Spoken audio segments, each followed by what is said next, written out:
Okay.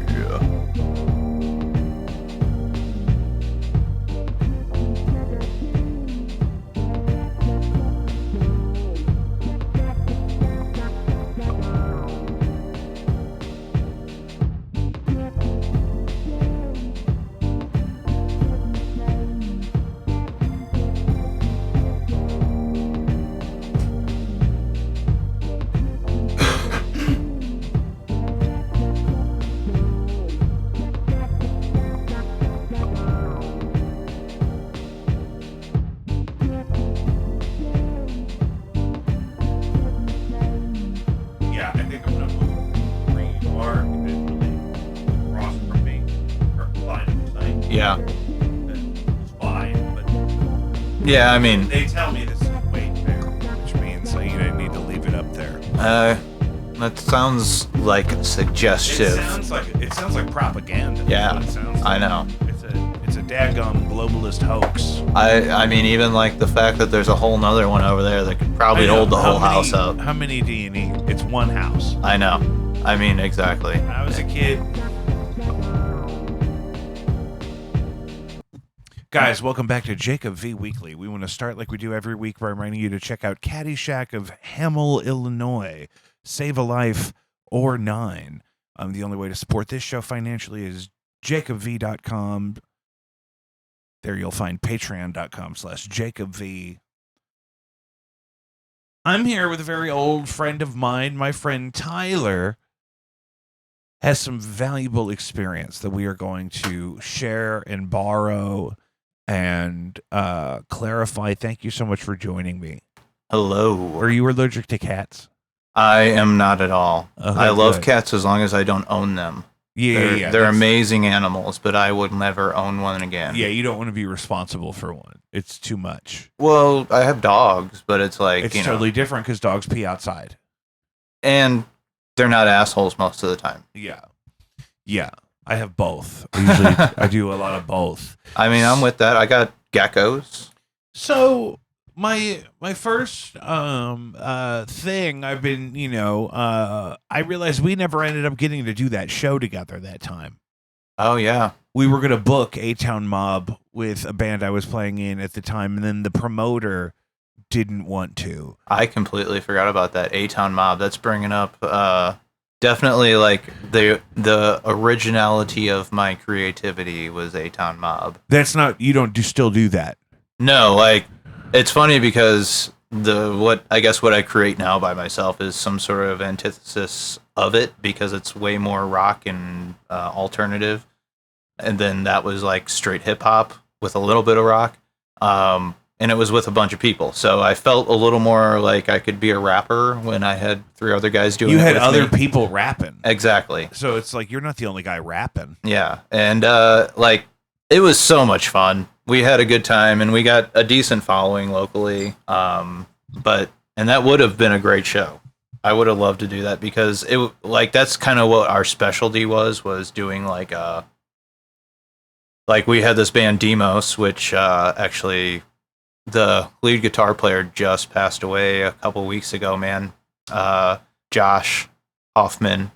Rest in peace, brother. They got on a song with us, and then we did like 3 shows together, and they were like, think of like I don't know, Mudvayne, Korn type shit. Like they were heavy new metal. That's my favorite Paul Wood joke. What's that? My favorite song by Alien Ant Farm is "Headstrong" by Trapped. He commented that like on the Facebook event for an Alien Ant Farm show in Love town, and then that guy got mad at him, and they got into it over. Really? Yeah. Too funny. Yeah, the guy came back. The lead singer of Alien Ant Farm commented and said, "My favorite song by Paul Wood is." Oh wait, I don't know any songs by Paul Wood. Anyway. Well, look, the way I would look at that is like that dude took time out to try and give you a diss, but that's the thing. That was like the birth of that dominant culture. Now it's like I got him, we win, right? Yeah. So what do you publish under a different name then? Now? So now I have, I guess, what you would call a solo project, or an album or whatever music I'm working on. Album. Yes, an album I'm working on finishing under Leash.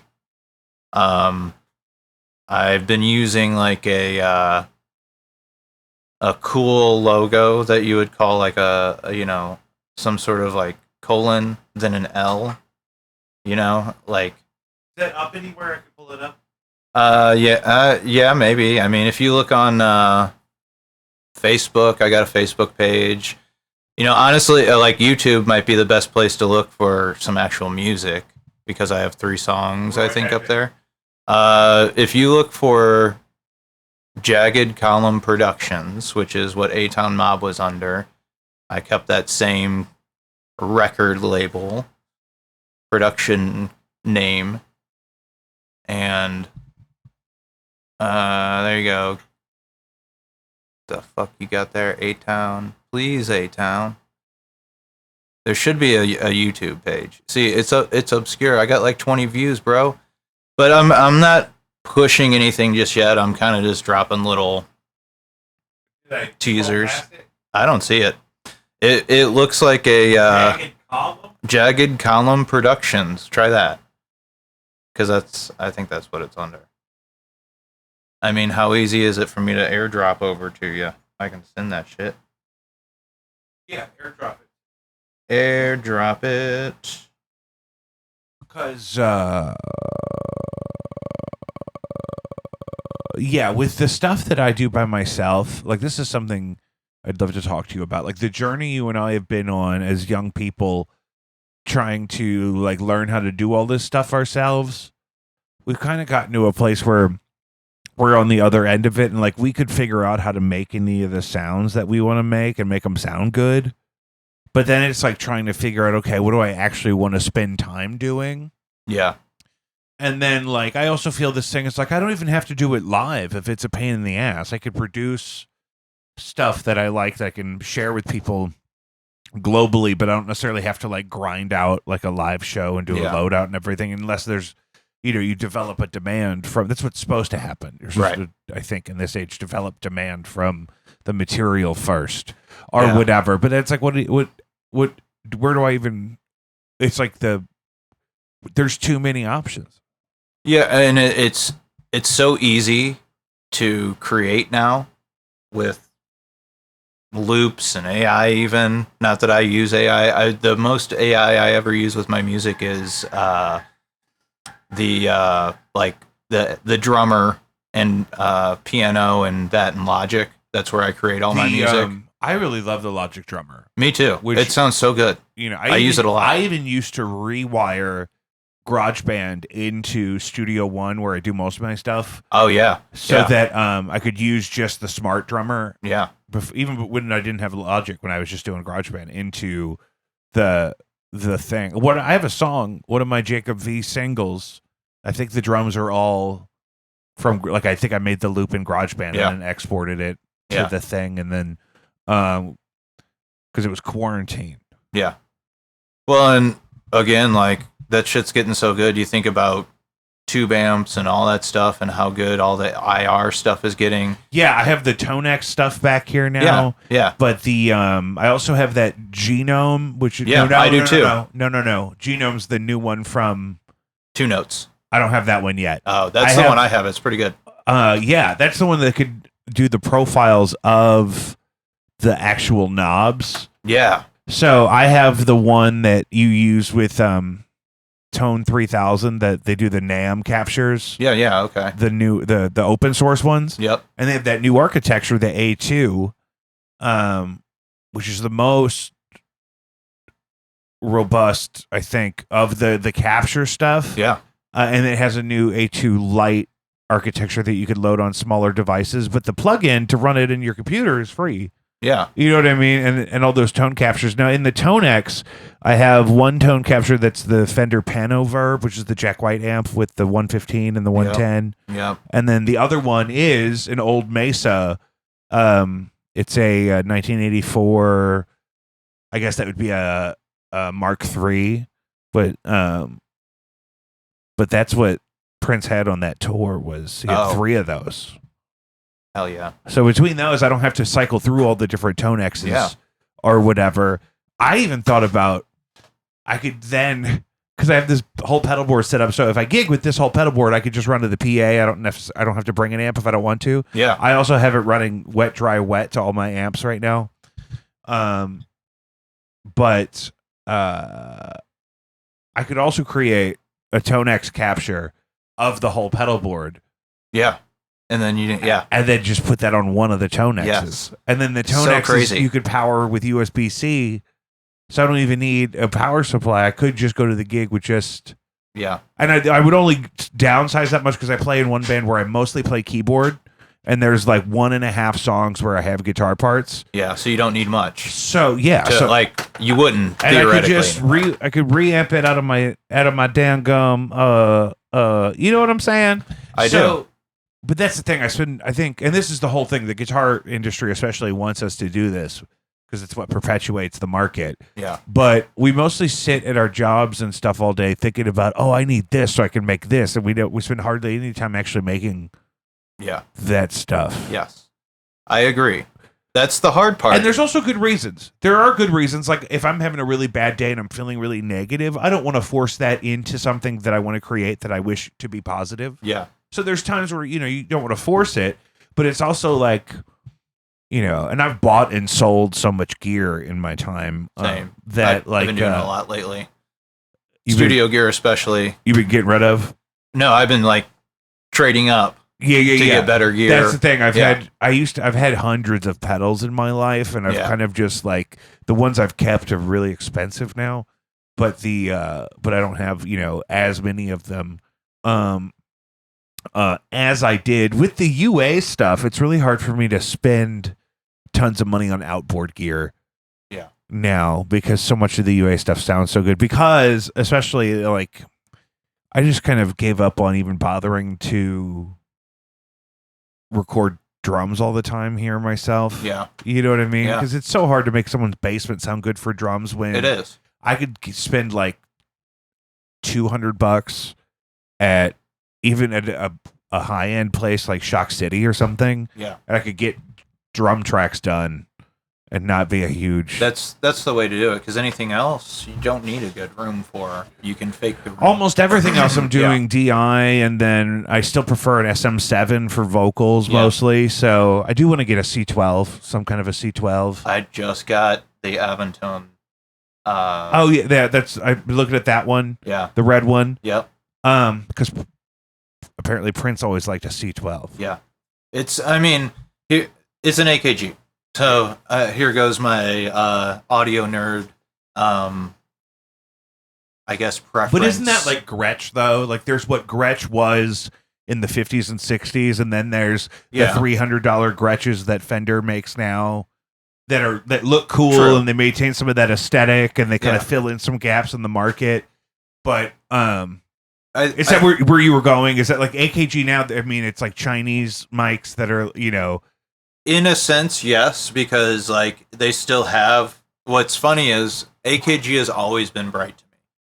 I've used, like, when I was recording Ronald Isley, he had some old school like C414s, those like weird octagon mics, and they were so old that you had to like plug a jacket, like a guitar jacket. Because it was like modded to plug in with that, and then an XLR in the other. It probably had like a proprietary like 8 something, like a screw in, or something. Yeah. So like even that, like old school, it was bright, and then I've heard a C12, and it's bright. Now, don't get me wrong, for the right people, it's a great mic. I feel like there's just, for me, AKG is too bright, personally. Now, would I use a C12 on something if I had it? Probably. But I would prefer something darker. Yeah, and I would probably use it off axis as a secondary. I still really love a dry upfront dynamic like a SM7 or a... I really like that Earthworks one. Oh, yeah. It's like that. It looks like an SM7, but it's like white or something. It's the RE20, maybe? No, that's the EV. That's right, yeah. Those are great. Yeah. I had the black one for a long time, but then I realized it's the same one Alex Jones always uses, and I didn't want to be equated. That's funny. Are you sure, though? I mean, maybe... It's a beautiful sounding microphone, yeah. and you can get them for under $200 any day of the week, and they're rock solid.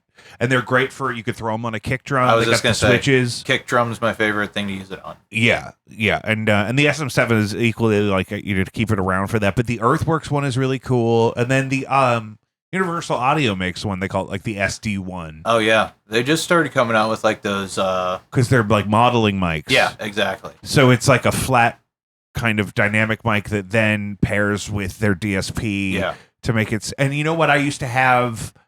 I bought it on Gain. Remember Gain? Oh yeah, I still go on there. Oh really? I used to just scroll on Gain. I know. And I ended up with quite a few things, but one of them was. Is it the Slate? No. Oh, I ordered an interface, the Focusrite, but it had the modeling for the first two channels on the preamp. I think I remember that. It was the 8-channel. It wasn't the ISA yet. Yeah. That one just came out. But it was like somewhere in between. It was like the Sapphire Pro 40. Yeah, but with all the modeling. Because I have the Sapphire Pro 40, but there was like... No, the Sapphire... You're right. The Sapphire Pro 40 was the single rack space. Yeah. This was 2 rack spaces. Yeah. And it was... But Sapphire something. Yeah. With... whatever they were calling that at the time. But that was the same thing. It's like, okay, so this is your interface. We're going to model these preamps, and we're going to host that little bit of DSP on the thing and whatever. Yeah. Everyone now, the audio content thing is everyone's arguing about whether or not preamps make a difference. Oh, yeah, with the whatever. I'm like, those people obviously don't play guitar. Yeah. Because people will tell you that just a guitar pedal not even turned on in your signal chain makes all of the difference in the world or whatever. So yeah, if you're falling for that one, I mean, but that's kind of my thing too, is like I get kind of upset because there's not tons of my favorite records that had weird choices for that kind of stuff. For sure. A lot of it is a 1073 and a what's the compressor, the LA something? LA2A. Yeah. Yeah. Right. It's in my preset all the time now. That like everything from like the Nashville stuff I like to Prince's home studio that I every studio has one. I'm like, what? I'm like, that's their go-to, Both or are they just telling everybody? So I don't feel the need to throw money at tons of different preamps. True. The same way that I would like guitar pedals or whatever. Obviously, but the microphones though, I do love having options for microphones. Yeah.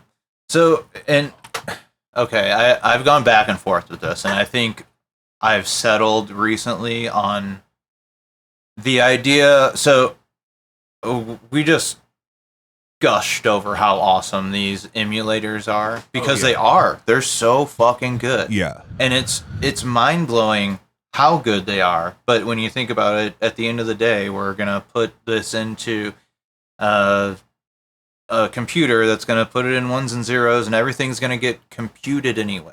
So why does it matter? I have a little bit of an issue with it in terms of musicality. Well, and I do think there is a difference between how it sits in the mix. If it's allowed to kind of come alive and make some vibrations in the real world before it hits the A to D, I do kind of feel like it makes a difference. Like even in a very basic setting. Yeah. Especially with, you're talking about a microphone. Really, any of these items. Because, so what the concept of a microphone picking up sound. I mean, it's like you wouldn't want to plug your electric guitar straight in.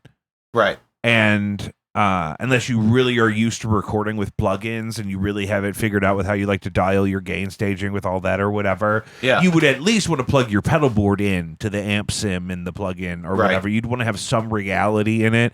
But with vocals and stuff, people do, I mean, it's just not going to feel the same if all of the dynamic response is happening in the box. Yeah. And don't get me wrong, like, I'm not trying to be a purist here and say digital's bad, analog's good. The reason why I want analog in my chain is because I want the bad, if that makes sense. Yeah. Yeah, any of the elements that make it like because that's what's in. I mean, it's so crazy when you listen to isolated vocals from like the 80s. Yeah. Or something, and like how much of headphone bleed and like room noise. the signal to noise ratio is totally different. Yeah. And we're not even using anything particularly nice, but it's so much easier to create like kind of a warm, listenable vocal. I mean, you get so many plug-in presets, and you can get a competitive mix really quickly. What you don't get, I feel like, though, is the uniqueness of capturing the moment. Right. And like things, especially when you're dealing with analog electronics down to like humidity even. Yeah. You know what I mean? And you could start to or guitars even, like, you know, a different humidity day can affect an acoustic. Background noise and the kind of things that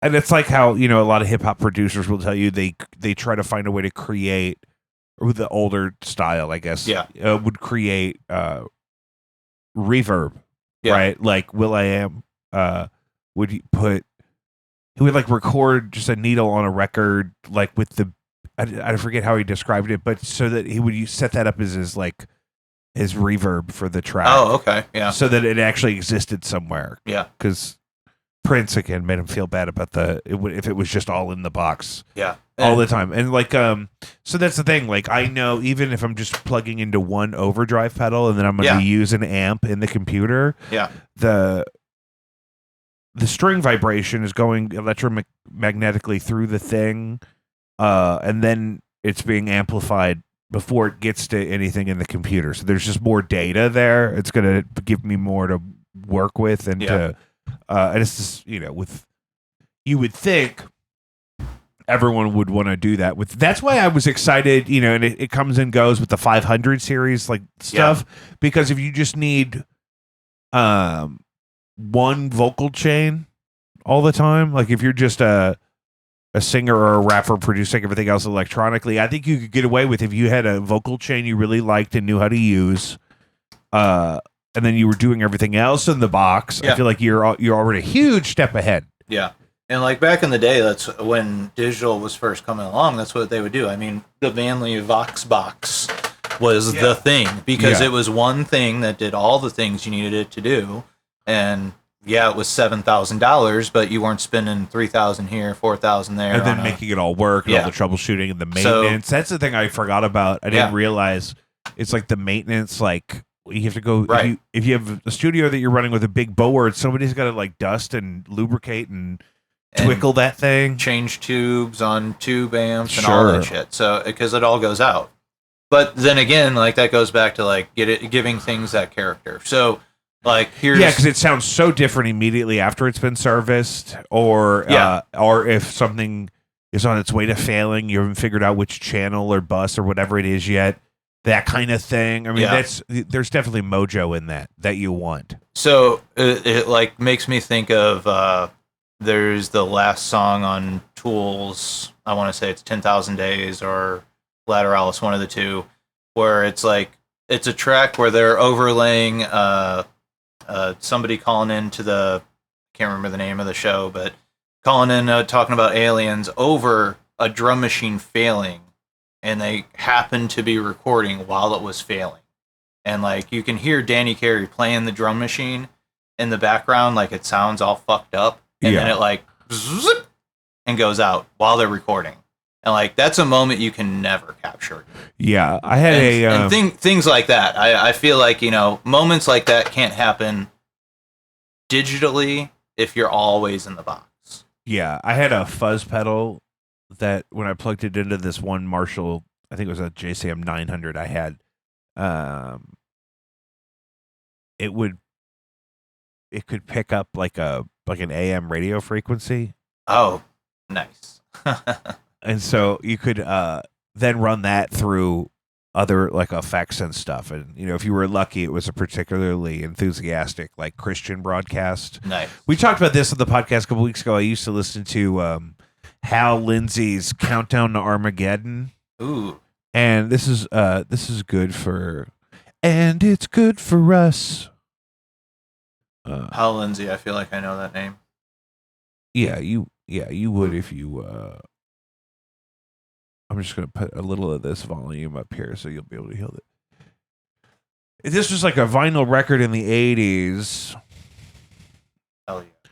And Countdown to Armageddon, I thought. And he would like rant about,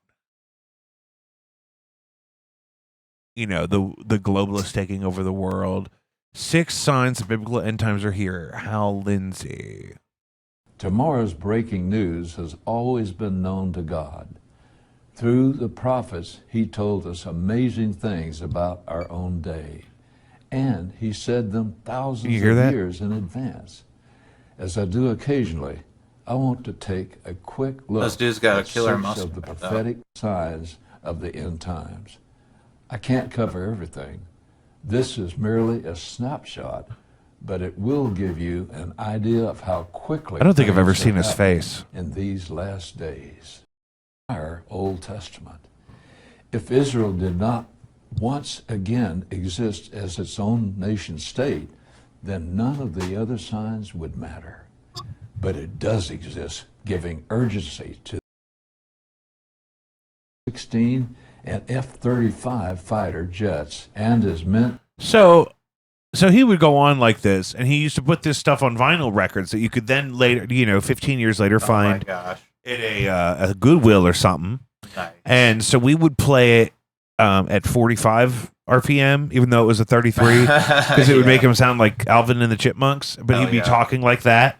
And then we'd put that on Xbox Live while we were playing Halo. No shit. That's hilarious. Yeah, that was lit. And so, and that's just what, and it's like the kid from, like, is it Bob's Burgers? That the kid has the sampler. Yep. And there's the one time that they hear their parents, like, fooling around in the other room. He says, I'm going to sample it. Dude, I love Bob's Burgers. So, why were we talking about that? Because we were talking about creating and... Sometimes you got to just motivation. capture the thing. It happens all the time. Like, you hear about, you probably liked the same stuff, like VH1 Classic and stuff, like growing up, like where they would be like in the studios about just talking about classic records, like the same ones over and over again or whatever. But I always loved the how it's made stuff. Oh, dude, yeah. You know what I mean? The multi-track 100%. stuff, and when they could isolate, especially before you could just look any of that up, or certainly before we ever had a stem splitter. Yeah. I just don't understand DJing. Like the guys that are actually DJing, that they're actually interacting with the music. I don't understand where they get the instrumentals and the vocals, and they can interweave things, and I don't know how they separate all that stuff. There is a special underground, like an underground. Above like ground. you gotta get like a Dropbox link from a guy named like much. Aloysius. So long ago when I was with Notify, we had internet radio station when those were a thing, before podcasts were a thing. And in order to do that, we signed up for this DJ.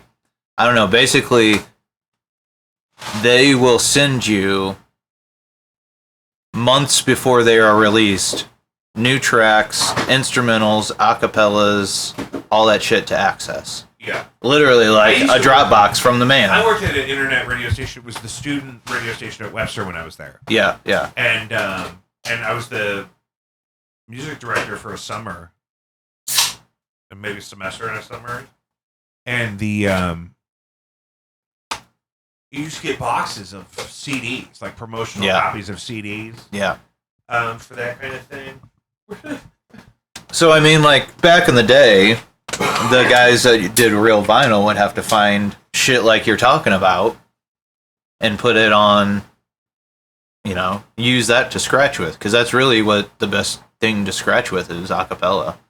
So they would take an acapella record and scratch with that, and then have a breakbeat record that they'd fucking cut a line in to make it skip.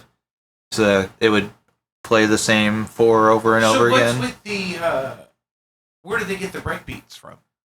And why do they call them that?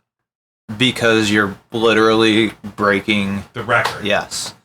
So that's what it makes it sound like choppy like that, and like sampled even before it was sampled. Yeah. Because you're it's like you're comping it. It's like you're cutting out the linear space in between the notes of the drum track. Yeah, because they would make it skip back over. On all the transients. So like a lot of times on that one, it would be a little off, or you'd have to like kind of feel it out with the RPM.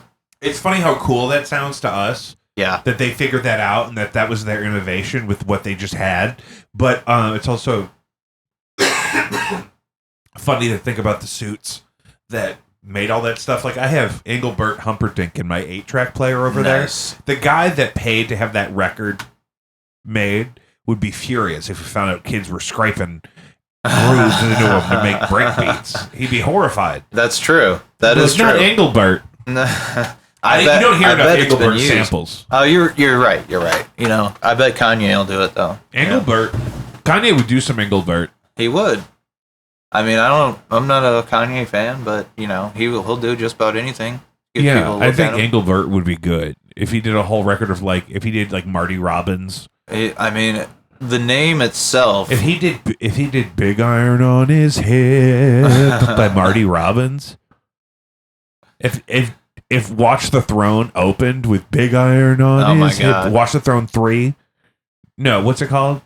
I mean, with him and Jay-Z. You're asking a guy who's not a Kanye fan. You know what I'm talking about, audience. Yeah, you guys know. So Leash, I had that up here. Leash. I sent it. I think I sent it to your phone. Shut up! I know, and I liked it, so it would be in my history. Oh, look at that! So that I could pull it up on here. Leash. Hey, there it is. This is like I don't know. I guess it kind of tells you what this shit is that I'm making. Do I look spooky? I hope I'm spooked out. It's giving Blair Witch. Okay, so setting. I'm in my garage. I turn the lights off. I hang a flashlight from the ceiling. It starts to run out of fucking battery, so it starts flashing. So you gotta shoot that. Yeah, that's the way the strobe is. For it to be flashing. The strobe was natural. Natural strobe. Yeah. Again, capturing the moment. So talk to me about the guitar chain here. How are you recording those guitars? You play that? So this is just DI guitars. Yeah, and then, but are you using Genome? Yes, on this I did use Genome. It was the Genome. Guys, look up. Two Notes finally has a guitar amp plug-in. It's called Genome, and it's going to be the first one where you could do a capture and capture actually the sweep of all your different knobs, honey. Well, they were one of the first to do the IRs too. That actually I remember sounded when I went to good. Gearfest. This was before COVID, so this could have been 1,000 years ago. Yeah. But at Sweetwater, the Two Notes guy was there, and they were especially the first ones with the little white cab boxes. Yeah, yeah. Well, the first one wasn't little, but the kind of the first company that was doing a digital cab on a pedal board. Yeah. And then their reactive load stuff is great. Yeah. I love a reactive load. I do too. It's been a while since I've been able to have a reactive load, but sometimes you just got to do it yourself. Yeah. And what I was doing, and I got all this stuff when I worked at the B-Town, was so I had my Angle. Oh, yeah. Okay. And then I would run that into a Radial JDX, which is the red box. Yeah. But you'd have to run it in line with a speaker. It didn't have a load in it itself, so it was just a reactive DI. But then I would run the reactive DI to a THD hot plate. Oh shit! Which would eat the load. Yes. So I could record my tube amp with a really nice cab emulation in an analog DI box thing, and then I'd have something to eat the load because I live with my mother, and so I can't just be cranking the hog at full volume at 3 a.m. My mother's got to get up. She services disabled veterans. Eventually, when she washes her socks, she's gonna find out. So you just get something to eat the load. Is this a reactive load? So I was always trying to do the DI thing before. Yeah. I had made the leap over to I couldn't stay very long on the modeling stuff that wasn't capture stuff, because the modeling stuff it's a model. It's like an approximation. It's you digitally constructed as opposed to like a snapshot of something real. I was using Guitar Rig for a long time, just DI into the Guitar Rig.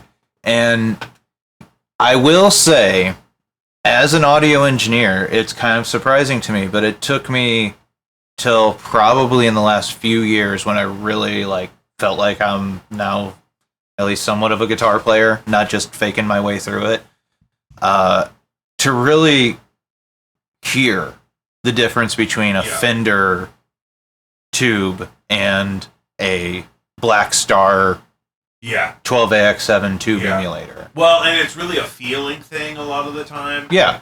And how, I mean, that's a great example of, I mean, the fact that we even still make those is crazy, but that how the vibration of the signal through the technology that has the opportunity to have its own nuances and where it kind of disrupts the chain and creates even subtle harmonics and whatnot.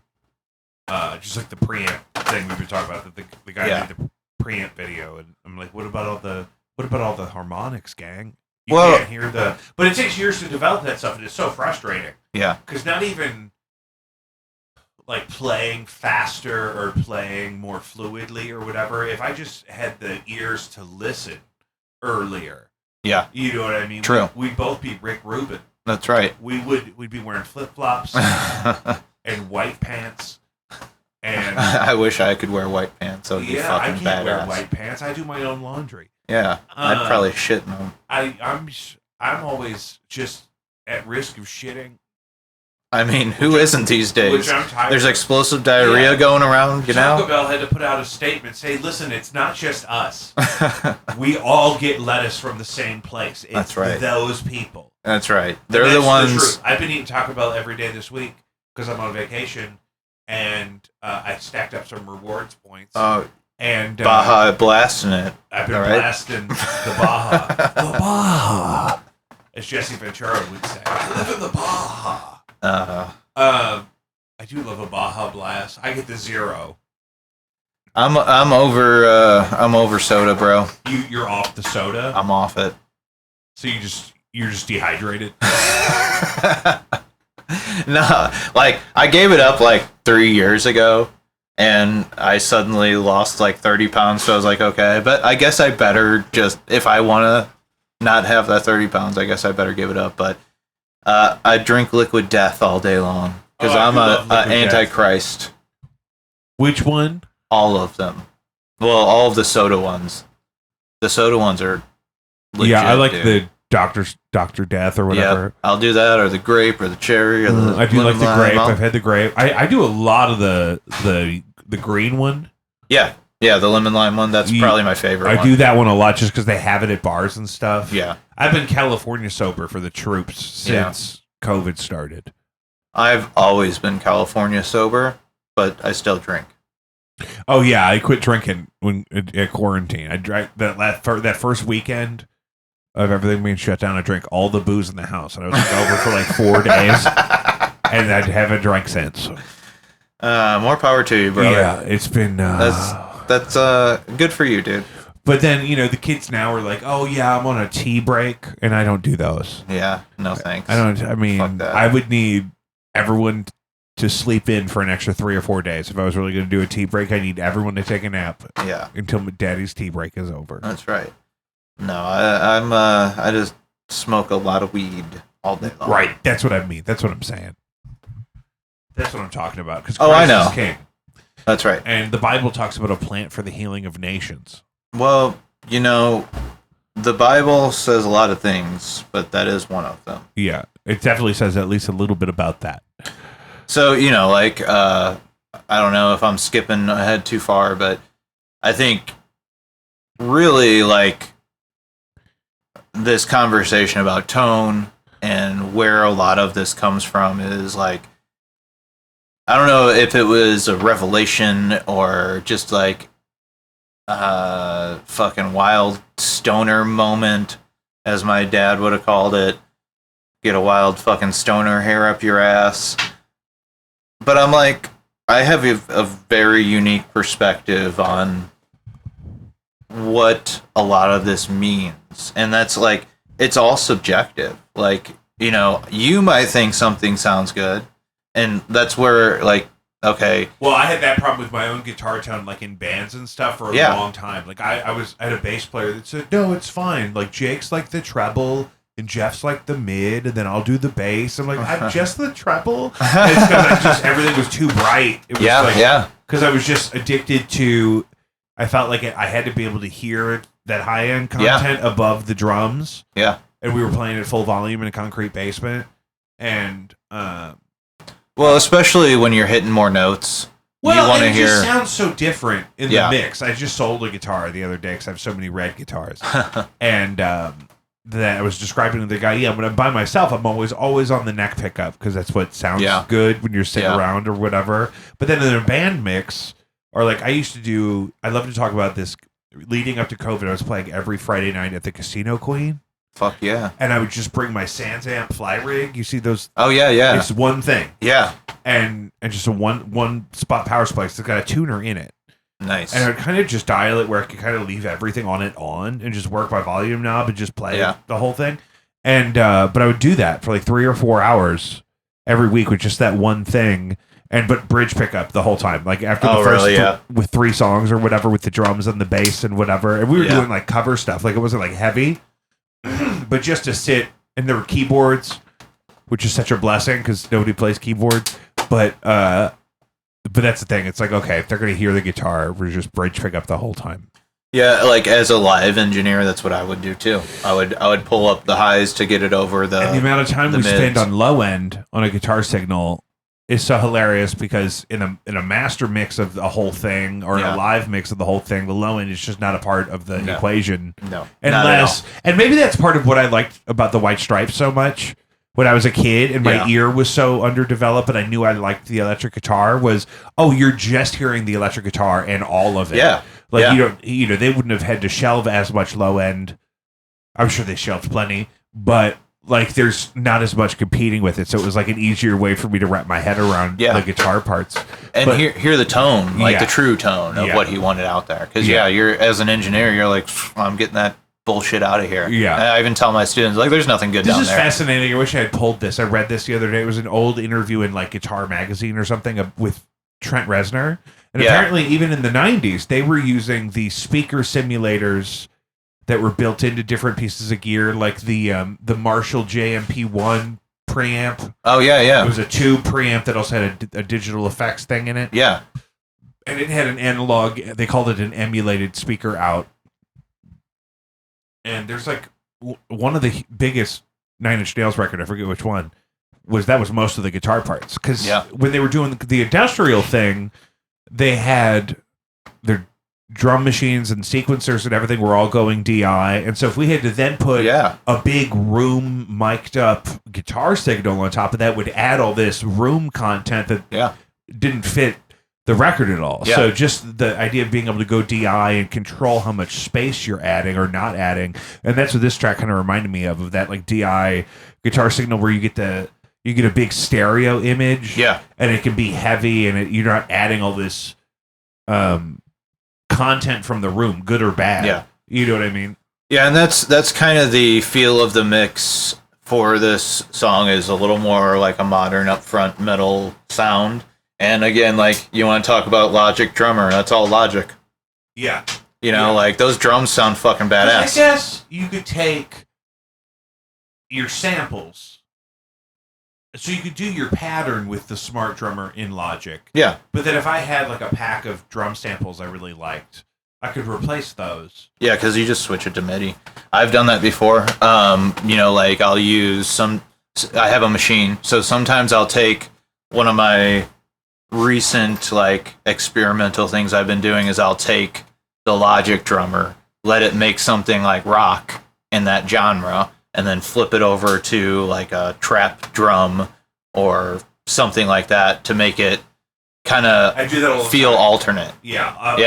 I'll play with all the different parameters quite a bit, but I love finding a kit from one of their drummers and then patterns from another, but then, you know what I mean? Yeah. Juxtaposing them.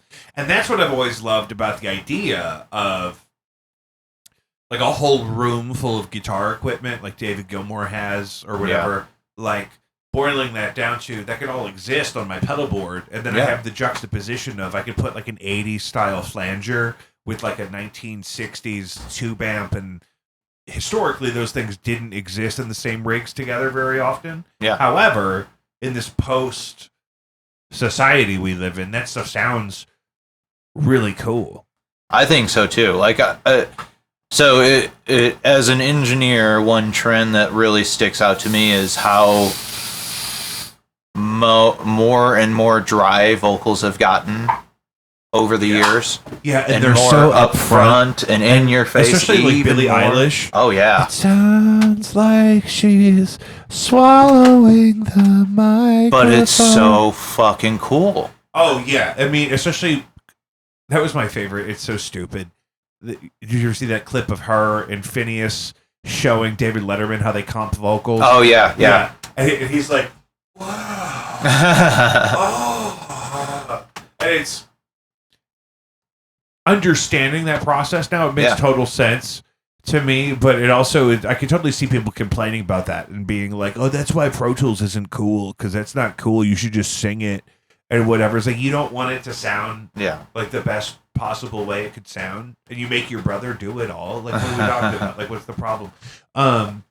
That was the thing. Like, one of my favorite movies is Sound City. Oh yeah, good movie. Really great. So if you love it's like what I talk about, the kind of stuff I loved from VH1 Classic when I was a kid.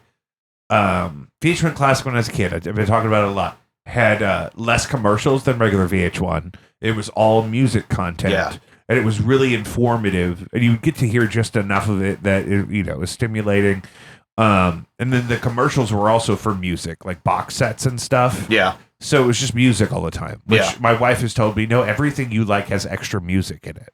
Like my favorite stuff on Disney Plus from when I was a kid all has full musical numbers that I don't remember. Yeah. But not all of them do that. A lot of them have really short musical breaks, but the stuff I really love, it's like big songs, like 3-minute jams. Fucking Aladdin, bro. Aladdin is like my number one. Yeah. I used to listen to that on repeat, and those songs hold up. Mm-hmm. And even some of the later stuff, like Mulan, was later for us. Yeah. But some of those songs are bops. Tarzan. I used to sing the Phil Collins stuff from Tarzan to our family cat and just cry. I remember crying because I loved her so much, and looking at my family cat, who was not a loving, affectionate cat. She was just around. And just singing, "You'll be in my heart." But then, Phil Collins is a great example. Great example of everything we're talking about. Yeah. Because he took that, he was a fucking drummer, and he was a digital dude. So he took all that fucking, things that most drummers would scoff at and made themselves famous off of it. There's an interview recently of the guy that played drums on Earth song by Michael Jackson. Yeah. Which is not the same drummer that does where he hits it and stops it real quick with his hand. You see that guy? Not the same guy. Okay. But this guy, he was telling the story of he came in to record with Michael Jackson. We haven't touched on anything I prepared to talk to you about. This is fun though. And he said, Michael Jackson said, "Yeah, go ahead and just do it with the electronic drums." Like, I don't know if it was the Lin drum or whatever they were using at the time. Yeah. It was probably something more advanced than that by then. But, and the guy said, "Okay, I'll program it if you let me also then record the actual drum take afterwards." And he said, "Okay." And he programs an electronic beat, which the final take of the song opens with. Yeah. And then when they get to that big chorus or the bridge or whatever where it really opens up at the end, they bring in him on the real he calls them the human drums. And it really opens up, and it has like a swing and kind of a pocket that it's almost like modulate, if you were to modulate the pitch up or something, like it elevates the whole thing in a way that you could really feel. Yeah. And that was always kind of my thing. Is like I'm kind of working on a 90s country tribute thing. Love it. And one of my foundational inspirations for this is I found a sample. Because if you go back and you listen to 90s country on Spotify, 90% of those songs have the exact same snare drum sound. Oh, yeah, because it's all the same studio musicians. Well, and if you've been grinding at this and you're still competing with the West Coast stuff and the publishing that's happening out there at the time and whatnot, like you're grinding this into a perfected science. Yeah. And so even if there's a couple of different studios or a couple of different musicians or a couple of different engineers, they're kind of utilizing best practices in a really aggressive, like synchronous way, because if you want it to be on the radio, follow that. You cannot have a weak snare sound. You have to have the perfect snare sound that's on all of the Dixie Chicks, all of the Tim McGraw, Alan Jackson, anything from that era. It's all got the same snare drum sound. So I have, they're right here behind me somewhere. I have D drum triggers. Oh, nice. Okay. And so what I want to do is I want to put the D drum trigger on the live snare drum for the tribute band, so that to the front of house I can have the mic snare drum sound, but I can also have every time that perfect Nashville snare pop. Yeah. Because it's not even like it's not even velocity like on that thing. Like it's like the same exact snare. Like because every Nashville studio had a Ludwig steel 5.5 by 14. That is the snare you're hearing in every single song. Really? Supersonic snare. That's the studio snare. And they're honestly not super pricey, but like that thing cracks like nobody's business.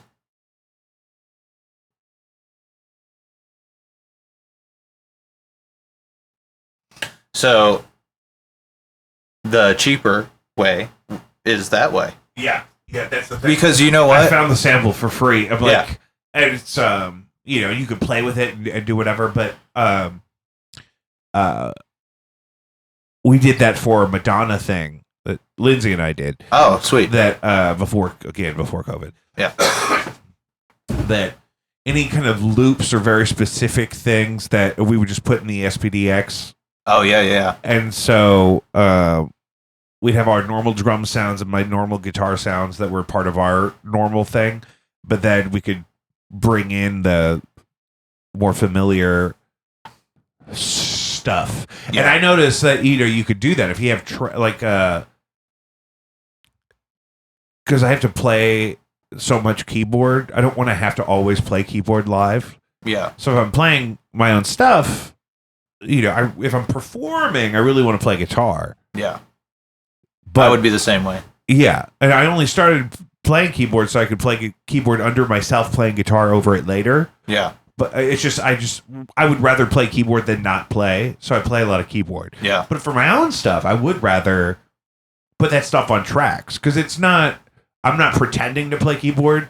Yeah. And it's not like it's somebody else playing it that I stole their track. And I'm still doing it.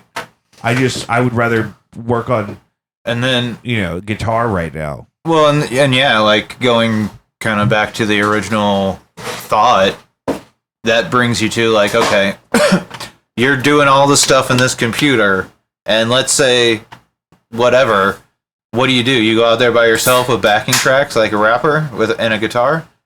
I mean, maybe. As long as you're not lip syncing, I think you could get away with it. Well, right, that's the thing. Because we're just talking about those accompaniment elements like that. Like, it's not a big deal. And, if you have human drums happening in the space too, with live vocals and some live instrumentation, it goes a long way. And that's where I would say, like, for me, in order to perform, to feel right, I'd have to have a band. I couldn't just go out there and be like, I'm this dude on stage singing my songs, take my shirt off and do a dance for the ladies like an R&B singer. Although I will say, one time A-Town Mob did do a live performance. We were opening up for Head P, and we had a couple songs with guitar, and one of them I decided to play guitar live with. So it was like basically you'd play the backing track from the rap, and then you would have your chorus in there still, and like your ad-libs or your stabs, and leave out the verses so that you weren't faking your way through the song, and you could actually like be a rapper. And we did that, and then took the guitar out of the track live. And I know bands do that shit all the time, but I mean, that's all it would take, is just having that precognition of setting that up. But then again, how entertaining is that? I ran sound for a band that did that. I think they had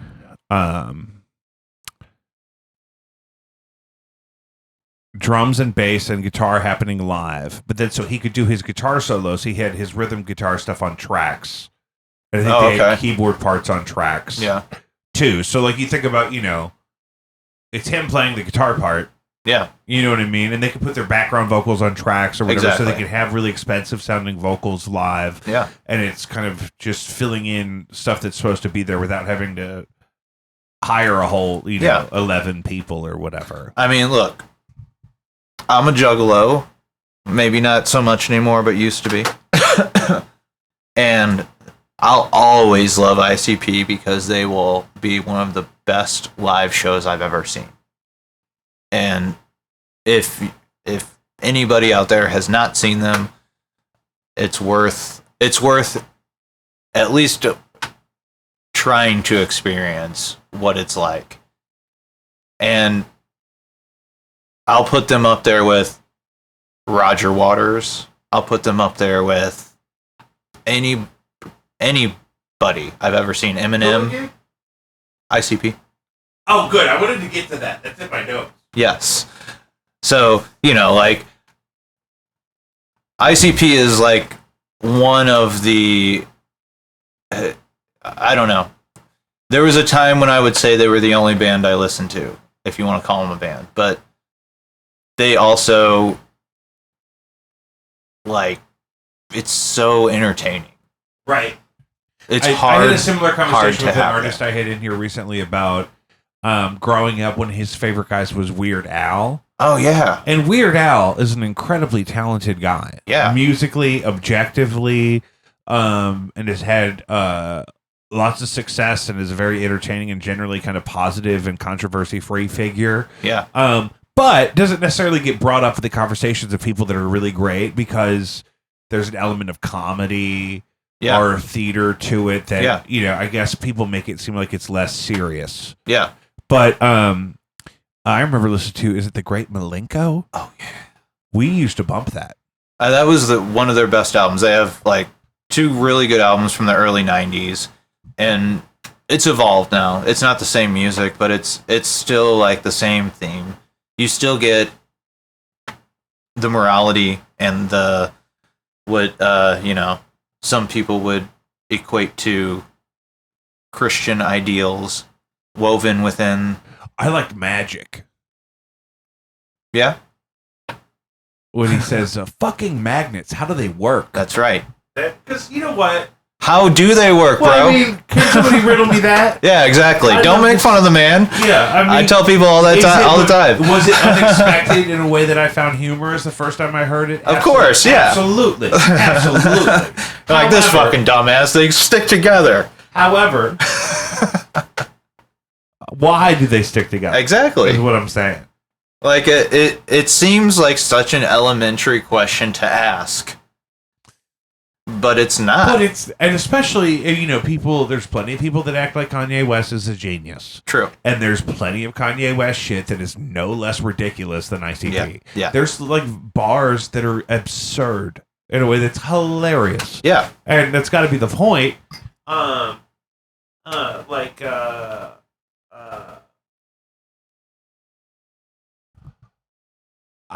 We don't need an example, but it's like, it's definitely, so where did that start for you? How old were you when you got bit by the bug? I was probably like Juggabug. The Juggabug. I just made that up. I like it. Like 12, 13, in the height of parents' divorce and feeling like a perfect washed up teenager. Yeah. Here comes somebody with a Riddle Box CD, and it's like instant. It was just like it. Me and all my friends, my homies, we all got like balls deep in it. And within a year, I'm at the Halloween show, the only Halloween night show that ICP's ever done out of Detroit, was in St. Louis, and I went to my very first concert ever to see this. Why they did that? That's a good question. Honestly, I don't have an answer for that. But it was Gwar opening for ICP. So not only was it Gwar squirting blood and piss and shit all over the crowd, then you got soaked in Faygo afterwards. And I come home Halloween night. My buddy's mom covered for me to go. My mom didn't know I go. I come home Halloween night covered in fucking all this shit. Like, I'm going to go take a shower. She never fucking questioned it. God love my mom. I have a similar story that I didn't really play music yet. I had kind of played around the idea that I wanted to sing. Yeah. And then I started adding instruments to that pretty early. But the first thing that made me think, oh, I want to do that was a White Stripes video. Their first video that I had seen that was for Hardest Button to Button. I was like, this is goofy and fun and approachable. Yeah. And Chris had just started playing drums. Oh yeah. And so we had been playing PlayStation for 5 years. And then he all of a sudden wants to play drums. And I'm like, well, okay, so I have one friend and he plays drums. Yeah. And this guy has his ex-wife and sister playing the drums. But that's all we need. And so it kind of and then they were coming to town. Oh, nice. And I went to my dad and said, listen, I really want to go to this concert. And he got me mad decent seats. They were not super expensive. It was not nearly as expensive back then as it would be now. It was probably at least a third of the price of what it would be now. But so I got to see the White Stripes when they were still together in 2005. That's cool. It was actually the very first day of high school, coincidentally. Wow. And you still got to go. Yeah, and he just called the box office and got the tickets and they mailed them to him. And he didn't make me mow a lawn or anything. But I had never asked for mailed anything. you the paper Ticketmaster tickets with the little fucking teletype printout on it and shit. I got all those old my tickets. aunt took me, and most people that got into them later and stuff, they didn't get to have that experience. No. Because they didn't come back to St. Louis. Speaking of the Red Stripes. No, and I'll admittedly, I was a kind of a White Stripes hater. Sure, well, and that was huge when I was first getting into it. I was like, this really feels like the thing I'm supposed to be doing. But everyone else at the time that were my peers, they were into Taking Back Sunday. Yeah. And Hawthorne Heights. Yeah. And The Used. And it's also funny, if you listen to that music, it's really hard to discern some of the harmonic content in the guitars. Yeah. A lot of it even still sounds like drums and white noise and vocals. Yeah. And I remember starting to play and trying to play showcases at Pops and stuff and trying to be around other local bands when we were first starting out, Chris and I. Yeah. And it was all locally. It was heavier. It was more like Avenged Sevenfold. Yeah. And stuff like that. Oh, that's what I was doing back then, was heavy metal. Yeah. But that specific thing, so everyone, you had to have a really cool half stack and everyone had their own Furman. I remember when Furmans hit the scene, everyone standing on stage at the Creepy Crawl 2 talking about, I got a Furman and a Sonic Maximizer. Did you ever get to go to the first Creepy Crawl? I got to go to one show there when I was a kid. I was 15. I played there when I was 13. That's cool. It was. I got to play Creepy Crawl 2 quite a few times. Yeah, we couldn't go. We couldn't get people in. Only our parents could go, but we could play on the stage. I did that once. I opened for a buddy of mine's band, and they said, "Okay, you could play, but then as soon as you're done playing, you got to go." Yeah. And but I got to have a cheeseburger first. It was the best burger I ever had, and I had a really good set, and I felt like it was the burger. Sometimes a good cheeseburger, like Pulp Fiction tells you, a good cheeseburger could be Royale with cheese. Where do you like to get a cheeseburger? Like if I said, okay, everywhere you would want to go is open right now, I could DoorDash you anything you want. What burger are we talking about? That's an interesting question because, I'm not a snob in any way with food. I'll just fucking eat it all. Yeah. So you're not from a nice place. No, I come from Jefferson County, so sometimes you gotta just eat what comes to you. Like when you guys got Five Guys, it was like... Oh, bro. Five Guys was like top tier. I was gonna say Five Guys. That's the thing. Like that's like top tier. Also to me. really good. I had one a few months ago. It was mad decent. Well, they got the fries. The fries set it all off. If you didn't have like the funky fresh fries, that's like Penn Station. I love Penn Station. Yeah. There's a Penn Station much closer to here than the Five Guys. Penn Station is those fries are good. My favorite, even. Sandy. Do you know? You probably don't. A-Town Mob made a whole food album. That was our last album. I was looking at that today. Wasn't it 2 parts? We ended up just doing... We were going to do 2 parts, but I think we just ended up doing 1 because we disbanded after it was done. Maybe it was a promotional video I saw that was 2 parts. It's on YouTube from 17 years ago. Yeah. Making it one of like the oldest YouTube videos in existence. That's crazy. We were doing this shit. If you go to that jagged column and... I don't know if I blocked it all because my buddies went and got into politics, so his wife keeps hounding me to delete all this shit, like murder that pussy off of YouTube. He wants to run for politics. He's in politics. Right now he's a school board official, and he's also got verses like murder that pussy. Yeah. Well, I mean, it's a metaphor. But also because the message is not perform inadequately. The message is positive. The message is not premeditate unaliving someone in their body cavity. It's deliver pleasure in a dominant and positive way. Correct. So that would be my defense as his PR guy. We're in Jefferson County, so they're gonna try to throw shade in any. I'd get up in the board meeting and I'd say, "Listen, some of these need to be murdered up in here." I'm here to do it. I'm here to, ma'am. With your vote, I will set sail with you on your waterbed. I was conceived on a waterbed. I could have been too. I remember when I was very young, there was a waterbed, and it was the weird thing that I remember about it was there was a lot of patches in that waterbed. Yeah, they'll get patchy. If you get a good one, they want to patch it because it's hard to get a good one. Yeah. I also think I was approaching my own like pubescent sexual maturity, and that waterbed was still in that basement bedroom at my grandparents' house, was still in like use, like somebody lived down there. That's crazy. So that's how, we could have run it back. Well, if I was a real scallywag, we could have run it back. You could have. And here's the thing though, where did waterbeds go?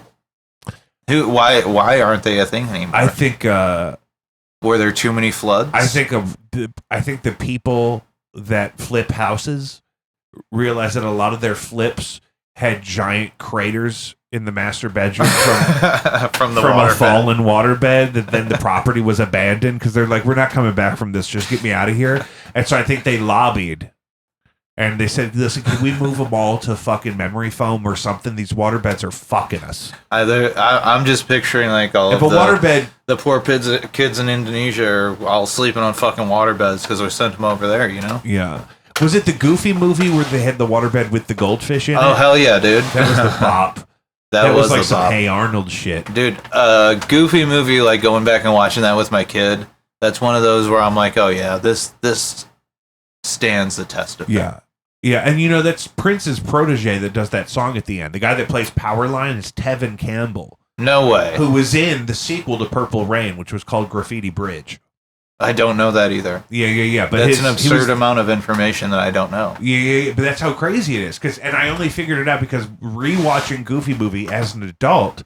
Okay. The lady singing "Backup" on "Eye to Eye" by Powerline from the Goofy movie, which is sung by Tevin Campbell, is Rosie Gaines, who, if you've ever heard Prince's version of "Nothing Compares to You," the one that they put out that was like his, it's sung as a duet with him and Rosie Gaines, who was in his band in the 90s for a long time. I knew that name from something. She's on Diamonds and Pearls. Okay. She's the lady voice on Diamonds and Pearls. That was like her first album with him. Yeah. And she's really great. But her voice is unmistakable. So I was like, what? Why is Rosie Gaines in the Goofy movie? And I look it up. It's like, oh, Powerline is Tevin Campbell, who is the kid from That makes sense. That makes sense. You remember how Usher started out as like a R&B singer, but he was like 14? Yeah. That was like Tevin Campbell's beginning, was like an R&B crooner type, but he's starting off as like a little kid, but it's urban. It's like the next generation of that. Like, it's like 10 years before that, you had like the Jackson 5. Justin Timberlake, but not. Well, yeah, this was transitionary, though. This would have been more like the Bobby Brown era. Okay. I think Graffiti Bridge was 1990. Okay, that makes sense. So it was a really weird time. There's a scene in Graffiti Bridge where Prince like rolls over in bed and he goes over to his recording studio desk or whatever. And the big thing is he's got like a Kensington ball mouse. Do you remember the Kensington ball? Dude. It was like a cue ball, like literally like a cue ball from the pool table. Imagine and, a little and that was his thing. He was like laying on the bed and he would go and he'd roll it one way and then the synthesizer would make one sound and then he'd roll it the other way and that would make a different sound. Nice. You know that I'm not surprised more people haven't seen this. Look. I have an insight. There's a program called Music Mouse that you can literally roll your mouse across and make music. I bet that's what he was using because it was made in the 80s on a Macintosh computer. It had to be. And then could you use your went Kensington away. Ball mouse? I bet you did. Yeah. You know what's funny though? Those are still in studios. Oh, it's perfect. Yeah. It's a really great tool to have for certain things. I can't mix without a ball. I gotta have a trackball. You really gotta have a trackpad? Oh yeah. Or a ball? A ball, yeah. I can't do a pad, mouse pad, any of that shit. I need to move. Yeah, you're good. I need to move like a cat. Lightning quick. We're not live, so I cut these weird pauses in post. But if you want to keep talking about the Kensington Ball mouse, that's actually okay. I don't know if I do. We'll see if I have any more information.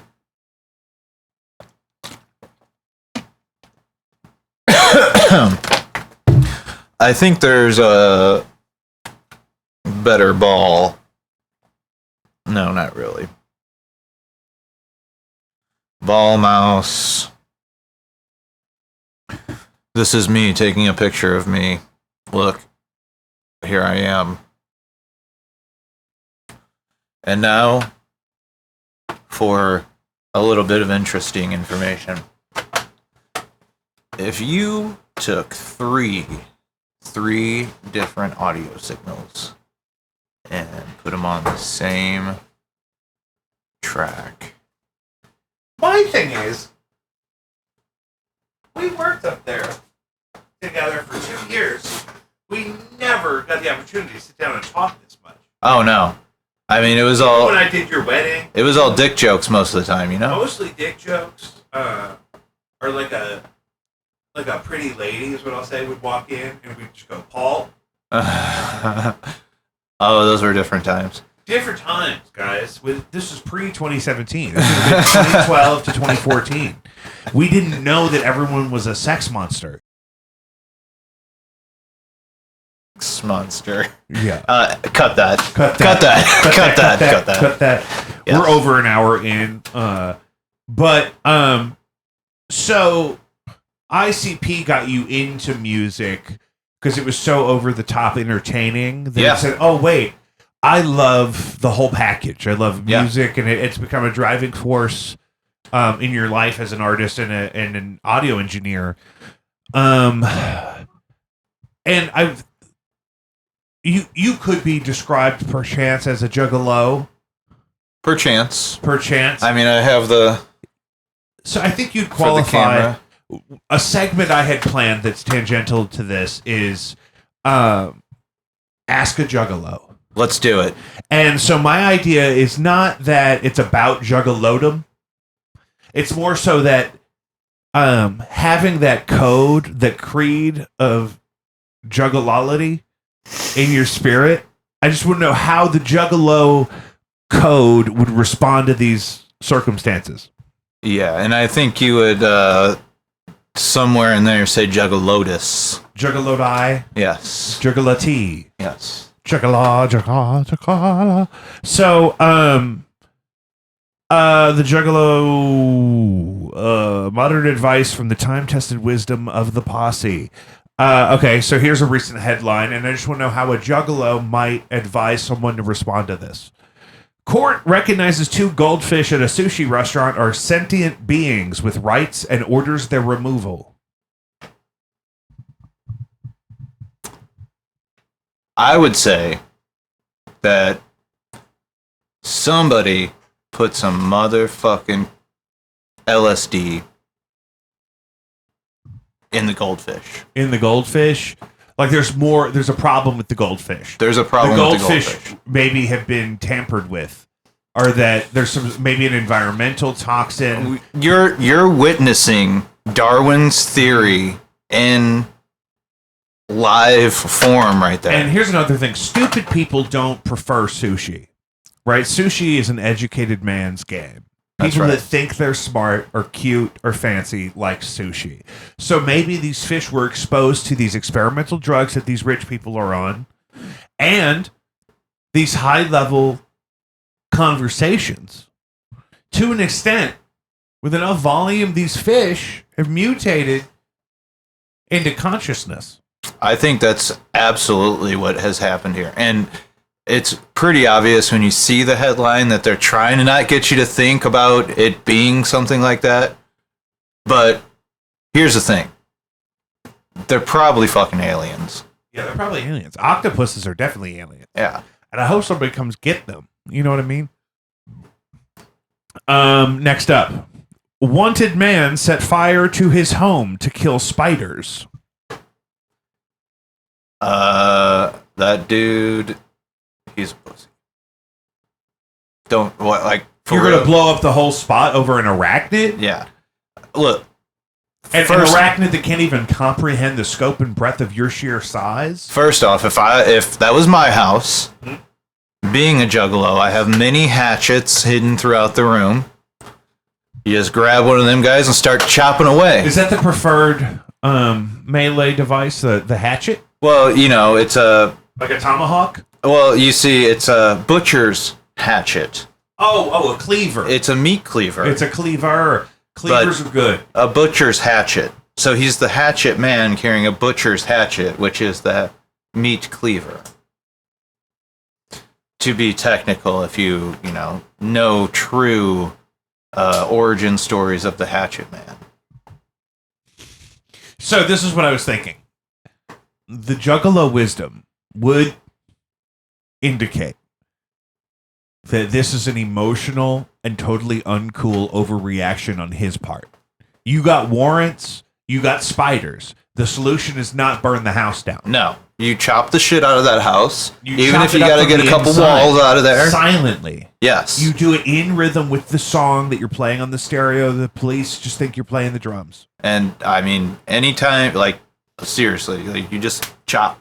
Keep chopping. You just chop, brother. You just chop. You don't even have to chop multiple times. One chop is going to fuck that spider up. That spider's not going to want to reproduce. That spider's not going to want to bite anybody. It's going to transcend beyond into the kingdom of Jesus. I tell you what, if you give him, 2 scoops of fucking whoop ass. We mentioned this already. Taco Bell issues statement as explosive diarrhea, cyclospora illnesses continue to grow in the U.S. Now, have you ever been to The Gathering? Oh, hell yeah. Okay, so amongst the community, is Taco Bell a high tier menu? Look, if you're at The Gathering, you're going to eat just about anything. You're going to have things like Taco Bell from Thursday that you eat on Sunday. You're going to have things like Stoner Boats, which is like funnel cake with cheese on top. Oh my God, they put like the nacho cheese on a funnel cake? Oh yeah. They call it a Stoner Boat? Oh yeah. Is there still the powdered sugar on the funnel cake? Fuck yeah. So they pour the cheese over a totally otherwise normal prepared fuck yeah. funnel cake. Okay. That's your Stoner have Boat. To try that. Unfortunately, yikes, a Stoner Boat. It sounds delicious, doesn't it? I just can't believe it's never even been offered to me. Exactly. And the reason why it's a boat is because it's served in one of those paper, boats. Yeah, oh yeah. And you need that to kind of keep it all together. You know what I've been eating in my car a lot, and it's not the right way. The enchilada is back. Oh, like you're eating it backwards? No, I've been eating it in You're the eating car. it from the back. No. The enchilada, it doesn't really have a front or a back. It's kind of just because it's not really folded. It's like an enchilada, like in a thing. But you can't really cut an enchilada with a plastic fork in your moving vehicle. But I'm That's not true. stopping. I mean, No. I mean, you're gonna get shit everywhere, but who gives a fuck? It's mostly my beard catches most of it. Yeah. See, that's the But then benefit. my move today was I had the enchilada first, and then I had kind of a mess in its just container with its red sauce, and that's really what I love is that red sauce. Oh yeah. And so then I dipped everything else that I had in the enchilada red sauce that was left over. Beautiful. Somebody knew when you got in that drive-through, they kicked you a little extra sauce. They were like, "This man, you know what? This man needs a little I extra." didn't ask for extra sauce, but it was a little saucier than normal. They wanted you to have it. They I did knew. notice the first enchilada I had when it first came back, they were a little skimpy on the sauce. Yeah. But here's the opposite effect. Okay, I like the hookup. I love it. But then I go to McDonald's and get myself a hamburger with mayonnaise on it, and it's like 4 college teens just used my burger as a Limp Biscuit. Yeah. I like to get the triple cheeseburger, add mayo. As long as it's not like fucking an inch of mayo, I'm okay. Yeah. But come on, who wants it? Who wants that much mayo to be dripping No, I down mean they there? get kind of sarcastic with it, or they do. It's really bad with the fish fillet. And see, I don't eat the fish from anywhere but the fresh sea, like sushi. Yeah, No, I no think the cooked filet of fish. fish is the cleanest thing on the McDonald's menu It probably is. because I it's like mean- one company that's all they do is catch one specific fish for the filet of fish, and they catch it Yeah. in like Iceland or something, and then they portion it and fry it and freeze it immediately. Bro, that okay, we're talking about clowns. That is the most anal clown ever. Okay? Okay, only one kind of fish? Have you heard about the tomatoes? No. Same thing. One farm, one guy growing all their tomatoes.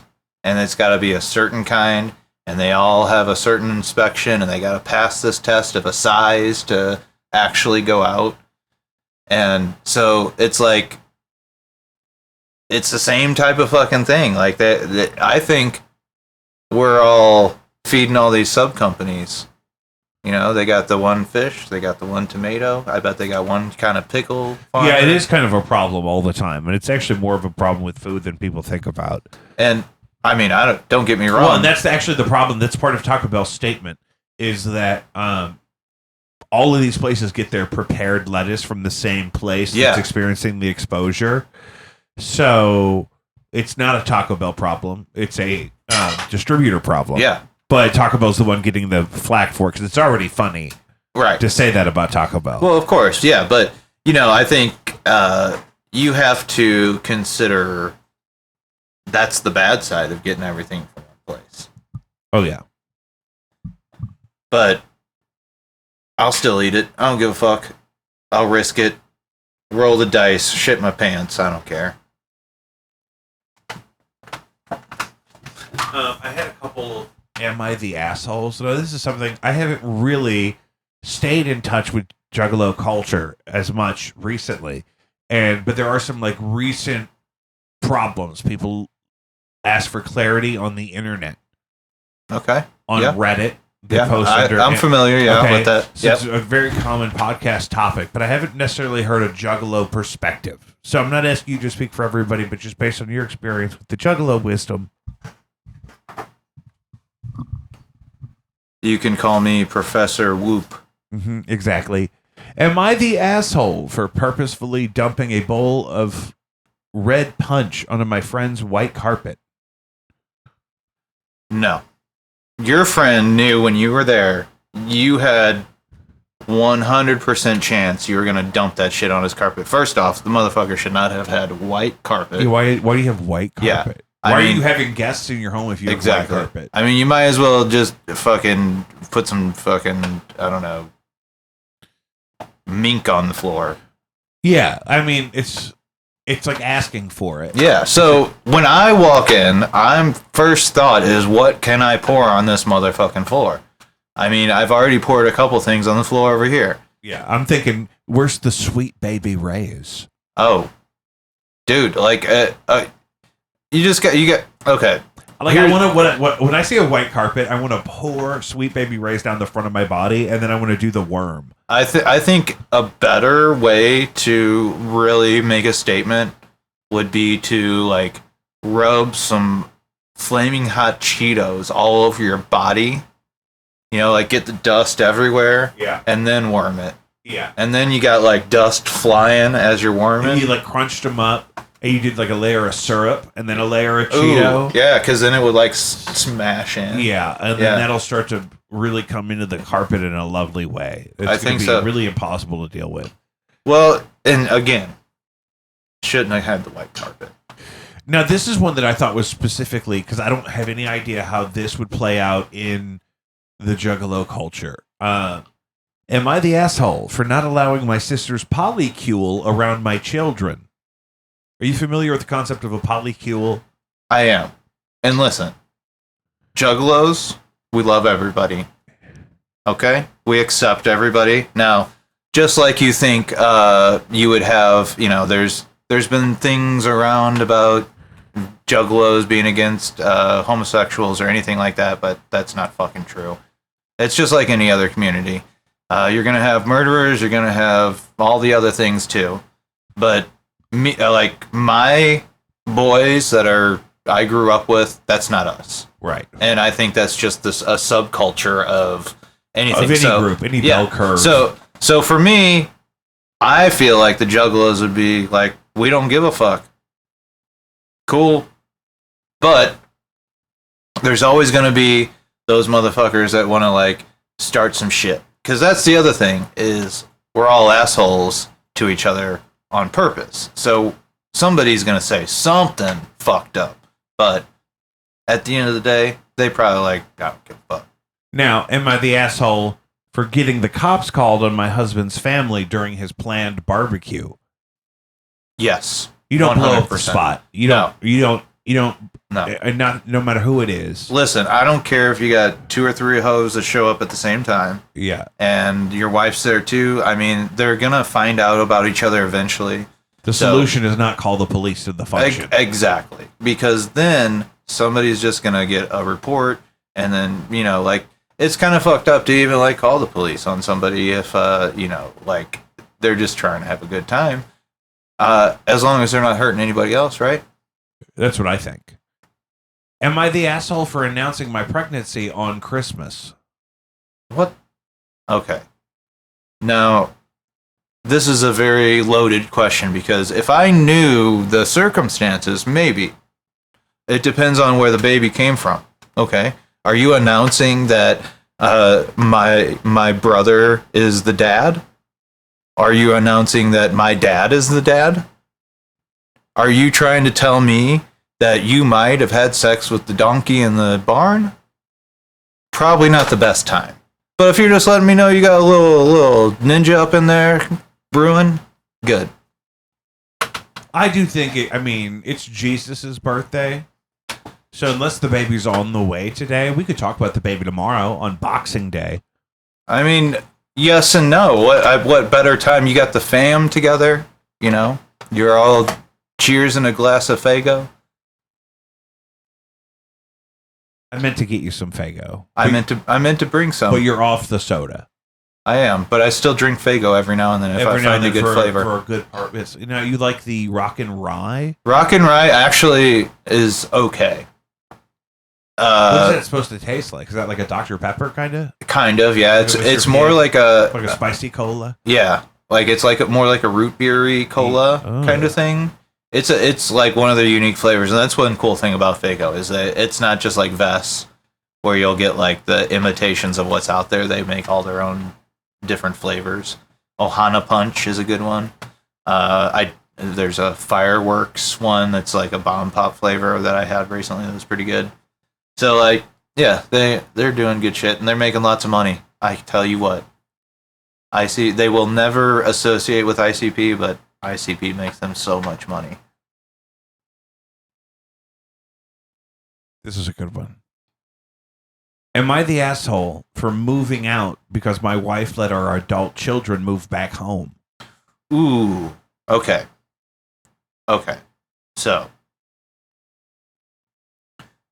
yes, but I think the best way to handle these situations is to do like, they did with the baby in the Bible. Just cut everybody in half and then, problem solved. Because the threat to will kind of solve the problem itself. Exactly. You won't even actually have to cut the baby in half. Exactly. Because the threat of it, if taken seriously enough, will reveal all that needs to be revealed. And so you're saying maybe he should have moved out and maybe the baby should come home. I mean, look, if you can't be around these your own babies, children, then yeah, I mean, you might as well just say, I'm going to chop you in half, and then, problem solved. Yeah. Somebody's going to change something. Exactly. If what's on the table is we're going to cut somebody in half. Yeah. I don't like it, but biblically, that's the best thing to do. If we're being unreasonable and we can't find a solution, then let's go literal for a minute. Yeah. And, we'll chop this baby in half. Now, who's the baby in this case? Is it the house? No, I think it's more of a metaphorical baby. But, let's say there's a dog that lives there. You could use the dog. But I'm an animal lover, so I wouldn't use the dog. I'd probably use the cat. Yeah, because the dog would let you cut him in half. Yeah. The dog would be like, whatever you got to do, guys. Yeah. The cat would at least run a little bit. I'm a team player. This is the last one of these I wanted to hit on. Now, just from the Juggalo wisdom, what's the advice on dating, especially as dating has changed so much in the last 20 years?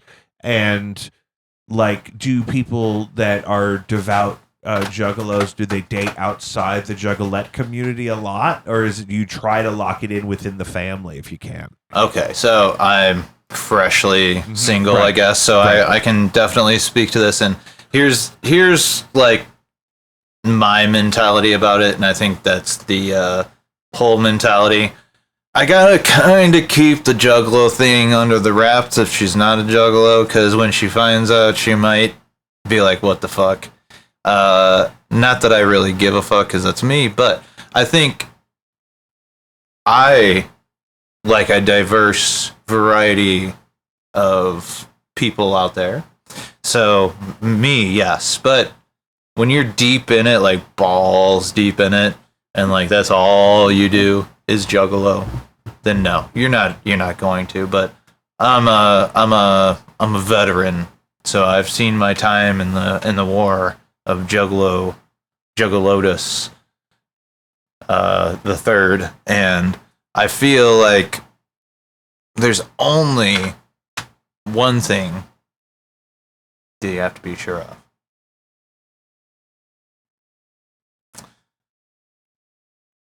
Does she or he, depending on your preference, it doesn't matter, like it with a Faygo bottle? Right. And can they make it squirt out? Of the bottle. Of the bottle, yeah. So it's like a technique. It's like skipping rocks. You gotta kind of like skipping rocks, or any kind of folklore skill like that. Yeah. So the gatherings, they have the Miss Juggalette contest, and it's like who can pour the most in and squirt it the farthest. So you can't use non-diet Faygo though, because it's too sticky. You got to use diet Faygo. That's better for the pH. As long as you get the diet Faygo. Is there? Do they make a lot of the flavors in diet? Yeah. So ICP only throws diet Faygo now because it's not less sticky. Yeah, that's a good reason. That's why I don't trip about I drink all these Diet Cokes, but if I spill a little bit of Diet Coke, it's not gonna. Yeah, it's not gonna leave battery acid on your table. Yeah, exactly. Yeah, I think diet Faygo. So if you could do diet cola. I think that's probably a little spicy. Try maybe. I bet diet Ohana Punch. would be the best for that. Oh, that's nice. Yeah. They didn't make it for very long, but my favorite was Vest Peach. Oh, They still make Vest Peach, but they don't make the diet, I think, anymore. Yeah. And I didn't drink nearly enough of that. I'm with the peach flavor, whatever. Like. Yeah, but it's hard to get a diet. I don't get down on is. corn syrup. Well, yeah, corn syrup. You know, we're from Missouri. In this economy. Yeah. So plugs, I guess Leash on YouTube is the best place to start. Yeah, so I have 3 songs up there right now. 2 that are going to be on the album. I'm working on 3, 4 more. If you look up Leash, you may find it, you may not. Leash Music, Leash something. I'm still establishing a brand there, but I think that at the end of the day, once I'm ready to hit the go button, it's gonna be a little more out there. I mean, I'll at least have it on Apple Music. Not that anybody's gonna listen to my shit, because it's really just for me. But no, but that's the thing is like so much of when we were developing kind of what we wanted to do, we felt like there were all these gatekeepers and all these obstacles, and we'd never be able to afford to actually do anything cool. And so much of that has changed. Yeah. So we have to make that stuff and see what happens. Like, and I always think about like one-hit wonders. Like, you know, they did so much stuff, and then they have a hit, and then they do other stuff, and none of it seems to matter to anybody else except for that one thing. Yeah. And so you got to keep doing the stuff because you don't know what that one thing's going to be. Like Gautier. Yeah. Did that one thing. Yeah. And where he been at? Yeah. Or like you think about like even somebody like the Cranberries, where all the other songs are still really good, but nobody knows it. And I feel like there's it's different now because of the landscape of what music is. You can discover it so many different ways, but at the end of the day, I feel like there's a want or a hunger for more organic things in the world because everything's becoming so digital. So it gives you a way to like sneak in a little bit of uniqueness by having some of this less, or let's say more organic ways of creation. Yeah, and I always compare it to like the other things you would spend the amount of time or money on, even if you could share them with other people, it's not really meaningful. Like you could invite your family to come watch you play golf, I guess. Right, yeah. You know what I mean? Or like there's adult men who are really into remote control cars. Yeah. Trains are we big. Could be building trains. Trains are big. Or we could just be drinking beer and beating our wives. Yeah, you know? I mean, some people just scream at football games that they can't afford to go to, and they just drink Keystone Light, and they hit their families. Well, I think...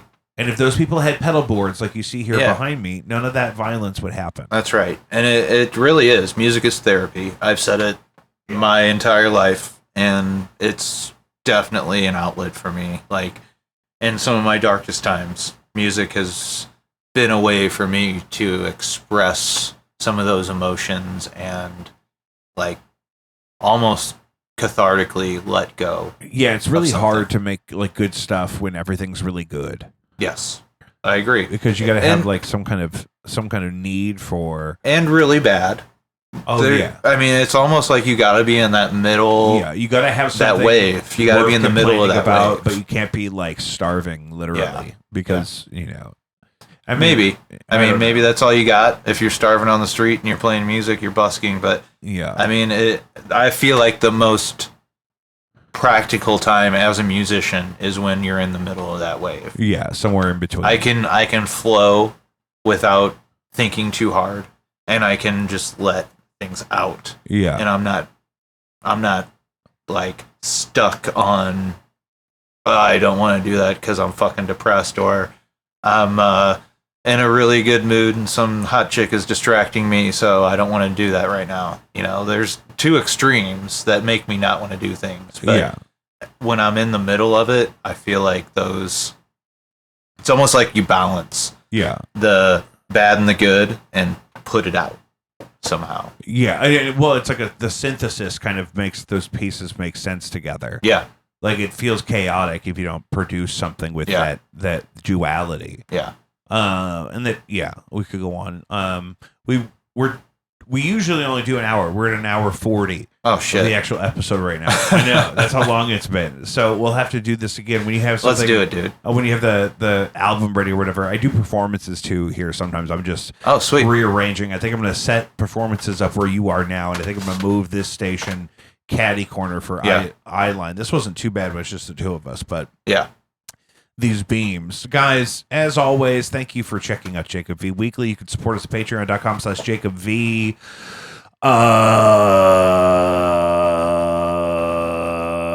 Caddyshack. CaddyshackIL.org. Save a Life or 9. Tyler, a.k.a. Leash, a.k.a. A-Town Mob, has been my guest today. And if you need audio services, he's usually the guy I ask if I don't know how to do something. Or if you have a guy that wants to make me muscatoli. Oh, God. Yeah, I haven't been able to remember his last name or find him at all. One time, this is before I knew how to do all this stuff, so I had a guy who asked for my help in producing a track.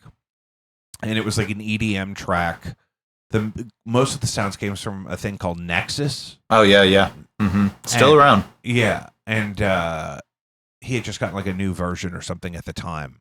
And it's like this EDM track that starts with like the spoken word thing. And then there's no vocals really. And then it was something like he was producing it for America's Got Talent. Yes.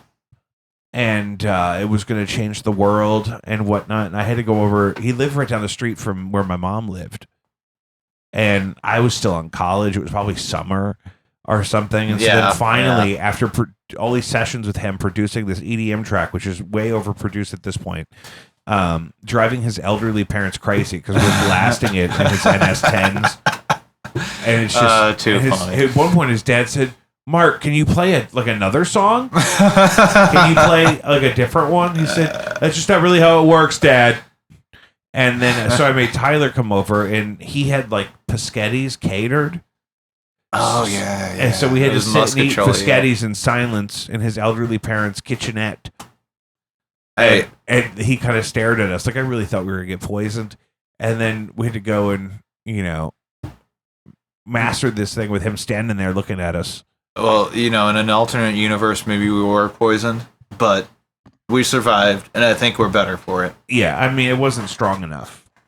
Whatever it was. I went to the casino with him on his birthday one year. Oh, yeah. And I watched him grind $200 up to like $5,000 and then lose it all. Shit. And he was fine with it. Well, I guess losing 200 is not as bad as losing $5,000. But I know, but it's like... But I don't know that I could have stayed in long enough to even grind it all the way up to $5,000. True, yeah. But you gotta have some balls. There was a clear break in how the cards were playing out. That like I would have pulled out as soon as the streak was over. Yeah. But that casino had just been hit by a tornado, so half of it was like tarped off. It was like half the power was out in the parking lot, but they had generators going for the casino They were desperate. Floor. Yeah, they were like, "We're staying open. What are you talking about? We're gonna give this guy $5,000, but we're gonna get it right back. We're gonna get it right back. Trust me. Fuck him. It's his birthday. I don't give a fuck." And then he like lost when I was like, he had given me like a chip to go get drinks for everybody at the table, but then while I was getting all the drinks, he was done, so I had to drop all the drinks back off, and then we left. Nice. Beautiful. So, that is the crazy. You and me could do a whole podcast of just the crazy people we've encountered in this business of just trying to do anything we can with music for money. I know. And there's people I want to ask you about. It's just not essential right now. No, but we probably all know a lot of the same crazy people. I mean, there's a guy, because I've worked at like every store in town at this point, like at one point or another, like that. Like sometimes I'll recognize somebody who's crazy and has been into another place I've worked. It'll be years later. Oh yeah, and I'll be like, do I tell him that I know him or do I leave it alone? I don't. If he doesn't recognize me, maybe it's my out. Maybe I don't bring. Oh it yeah, up. I look. There's the other a certain man of petite stature that really likes free drum hardware. Oh, he's still calling. Oh, But here's the thing that I realized years later was I went back to work at Music Around St. Charles, like part time or whatever, after not working in a music store for a long time, and then he called. And I wanted to say, "You're alive? You're still doing this?" I thought you were just calling that one store I worked at that one time. You're calling everybody in town for the same thing? Like, it's all the same people, bro. Like, where's he keeping it all? And that's what's really crazy. Like, there was a guy that worked at Crestwood for 100 years that's at MGR St. Louis now. And it's oh, yeah, Scott. Yeah, probably. Yeah. And I mean, he was at Crestwood when I was a child. Like, I used to go into... He was the dude that helped me when I was a child. Yes. I went into... He looks great. Yeah. And I remember going in there with my grandfather. Like some of these guitars were my grandfather's. And he was there at the audio. I guess it's also hard to miss him because he's so tall. Yeah. Well, I can remember going in, like, in the band when I was 13 and going up for strings, and he was there. Like, crazy shit. But, Guitar Center for life, right? Yeah. GC4L. At least that's the road I'm taking right now. Yeah. No, it was, if I didn't have credit card debt, I could probably just work there full time. And I'd be good at it. I know. Is it still green screen at all? Oh, yeah. That's all green screen. That's the thing. I could do that. Yeah. It's like riding a bike, too. People's employee numbers start with a 1 now? Yeah, like 1618, I think. Yeah, they're over 1,000 more than. Yeah, I was 07. Yeah, I'm an 07. Yeah. So that's some inside baseball. We don't have to keep it. That's right. But yeah, we'll do this again soon. This has been so great. I would love to, bro. Yeah. Maybe we can get Chris to come next time. He's been on before. He's that dude, I tell you what, man, he makes me laugh my fucking ass off with his Wesley Willis quotes. Oh yeah, we love Wesley Willis in this house.